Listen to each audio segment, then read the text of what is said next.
video ini saya akan menjelaskan mengenai 3 pertanyaan tentang materi matematika diskrit.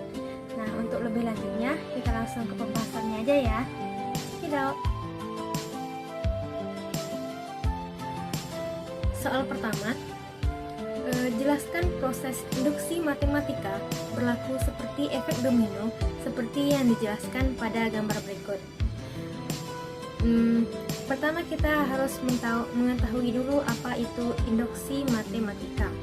Induksi matematika itu merupakan salah satu cara pembuktian rumus atau pernyataan matematika, atau lebih tepatnya metode pembuktian terhadap suatu pernyataan. Apakah pernyataan itu berlaku untuk setiap kasus? Nah, di sini kita punya contoh sederhana. Kita buat contoh sederhana, yaitu jika kita mempunyai deret bilangannya itu 1 ditambah 2 ditambah 3 ditambah titik-titik ditambah hingga n. Lalu untuk mencari n2, n3 dan n seterusnya itu kita perlu menambahkan bilangannya satu persatu. Misalnya untuk n2 kita menambahkan 1 ditambah 2 hasilnya 3. Untuk n3 kita perlu menambahkan 1 ditambah 2 ditambah 3 hasilnya 6. Nah, kalau kita harus mencari n yang nilainya lebih besar dari itu kita harus menambahkan angkanya satu persatu lebih banyak, dan itu menyulitkan kita untuk mencari hasilnya gitu kan. Jadi untuk mencari nilai yang seperti itu kita menggunakan rumus. Di sini rumus untuk mencari deret bilangan tadi itu yaitu Sn sama dengan n dalam dikali n ditambah 1 dibagi 2. Nah, tapi dari mana kita tahu kalau rumus itu benar hasilnya, atau rumus itu bisa untuk diberlakukan di n semua bilangan asli? Nah, untuk membuktikan rumus itu bisa digunakan untuk semua nilai bilangan asli itu, kita memerlukan metode yang namanya induksi matematika. Nah, di sini pembuktian induksi matematika itu kita mempunyai 2 cara penyelesaiannya. Yaitu yang pertama, kita buktikan bahwa rumus tersebut benar untuk nilai n.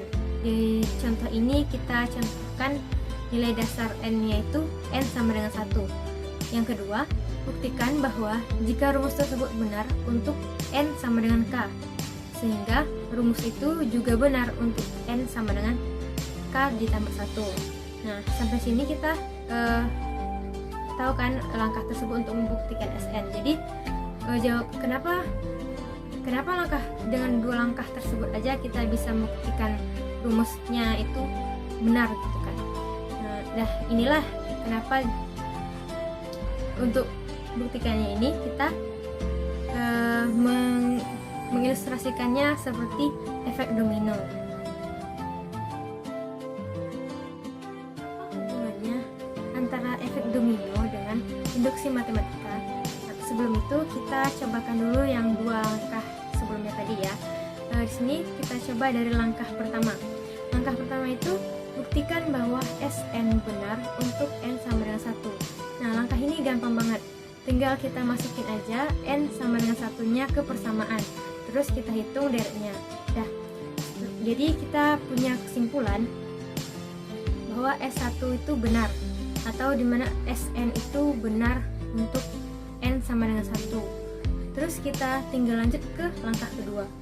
Langkah kedua ini buktikan bahwa jika benar untuk n sama dengan k, maka dia juga benar untuk n sama dengan k ditambah 1. Nah, ini karena kita sudah mencobakan langkah pertama tadi, jadi kita sudah membuktikan bahwa Sn benar untuk n sama dengan 1.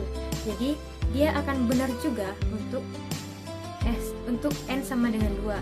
Nah, karena Sn-nya benar untuk n sama dengan 2, jadi dia juga bernilai benar untuk n sama dengan 3. Dan untuk Sn-nya yang n3 itu juga benar untuk Sn yang n-nya 4. Begitu seterusnya hingga kita jadi sampai n hingga gitu kan. Jadi kalau prosesnya kita lanjutkan, kita akan dapat kesimpulan bahwa Sn itu benar untuk semua n bilangan asli. Nah, inilah sebabnya induksi matematika itu sering juga dikait-kaitkan dengan efek domino.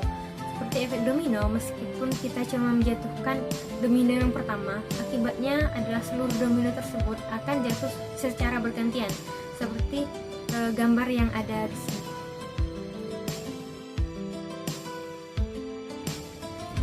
Oke, berikutnya soal nomor 2. Pertanyaannya yaitu, berapa jumlah maksimum dan jumlah minimum simpul pada graf sederhana yang mempunyai 16 buah sisi dan tiap simpul berderajat sama dan tiap simpul berderajat besar sama dengan 4. Nah, di sini kita ketahui bahwa graf sederhananya ini mempunyai simpul yang berderajat sama. Jadi kita bisa simpulkan bahwa graf ini graf teratur. Lalu jumlah sisi pada grafnya itu, jumlah sisi pada graf teratur berderajat R. Jadi rumusnya itu adalah E sama dengan NR dibagi 2, sehingga kita dapat dinyatakan bahwa rumus N-nya itu N sama dengan 2E per R. Dan di sini N itu kan jumlah simpul, jadi kita bisa mengetahui jumlah simpulnya itu N sama dengan 2 dikali 16 dibagi R. Jadi rumusnya menjadi 32 dibagi R. Lalu untuk R sama dengan 4, jumlah simpul yang dapat dibuat oleh N sama dengan R sama dengan 4 ini jumlah maksimum dari simpul yang ada pada graf. Jadi kita mendapatkan hasil N sama dengan 32 dibagi 4 sama dengan 8. Dan untuk R yang lain atau R yang kecil yang besar dari 4 dan merupakan pembagi bilangan bulat dari 32. Jadi kita ambil contoh itu R sama dengan 8 dan R sama dengan 16. Untuk R sama dengan 8, kita mendapat hasil N sama dengan 32 dibagi 8 sama dengan 4. Dengan 4 simpul, kita tidak mungkin untuk membuat graf sederhana. Jadi hasil itu tidak bisa kita ambil sebagai hasil. Lanjut ke R sama dengan 16, kita mendapatkan hasil N itu sama dengan 32 dibagi 16, hasilnya 2. Dan dengan 2 simpul kita juga tidak bisa membuat sebuah graf sederhana. Jadi kesimpulannya itu jumlah simpul yang dapat dibuat dari 16 buah sisi dari graf tadi, kita dapat hasilnya itu sama dengan 8 buah simpul, dimana 8 simpul ini merupakan hasil maksimum dan hasil minimum dari graf tersebut.